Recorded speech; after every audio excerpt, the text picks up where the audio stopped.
3ออกจากบ้าน What ไม่ do ได้ you แล้ว want, นะคะยก Cisco? เว้นอีกนี่คือมาตรการที่รัฐบาลต้องใช้เพื่อละเว้นการปฏิสัมพันธ์ Are you ระหว่างคน hungry? ที่ฉีดวัคซีนและคนที่ไม่ได้ฉีดวัคซีนเป็นมาตรการครั้งใหญ่เลยรัฐบาลออสเตรเลียบอกว่าเดี๋ยวจะวางกำลังตำรวจตามจุดสาธารณะต่างๆด้วยเพื่อตรวจสอบสถานะการฉีดวัค Can ซี you น sit ของประ down? ชาชน Can you sit down? มีการตั้งข้อ You สัง like เก a ตนะคะบรรดา Cisco? นักวิจารณ์ว่า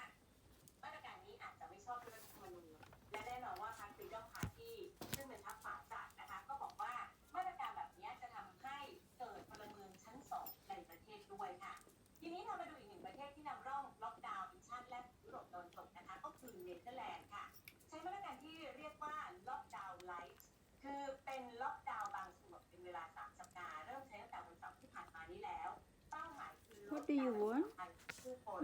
ชะลอการติดเชื้อที่กำลังพุ่งสูงนะคะ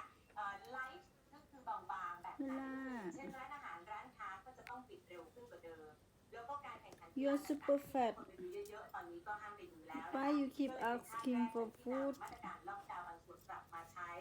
แม้ว่าจะมีชาวดัชฉีดวัคซีนครบเข็มไปแล้วกว่า 84% ก็ตามนะคะ แต่ทางการเนเธอร์แลนด์บอกว่าไม่ได้แหละต้องยับยั้งไว้ก่อนเพราะว่ายอดติดเชื้อมันกำลังขึ้นเรื่อยๆแล้วส่วนใหญ่คนที่เข้ารักษาโรงพยาบาล You like to stay โร here? งพยาบาลก็แน่นด้วยล้วนเป็น You คนที่ happy? ฉีดวัคซีนทั้งนั้นเลยค่ะ Happy to stay under my share. ยังมีเยอรมนีค่ะ Oh. รัฐบาลกลางของเยอรมนีและผู้นำรัฐต่างๆมีการหารือกันในสัปดาห์นี้ว่าจำเป็นต้องออกมาตรการรอบใหม่หรือเปล่านะคะเพราะว่ารัฐมนตรีสาธารณสุขเยอรมนีบอก Are ว่า you boring? ว่าตอนนี้มันคือโรคระบาด You look boring. You can run outside. Mommy open the door. See? You can go outside. แล้วเยอรมนีเองก็ยังไม่ขึ้นบัญชีนะคะให้ออสเตรียเป็น Okay. ที่ความเสี่ยง Good สูงนะคะว่า boy. นายไป You ออส can เตรีย run จะ around.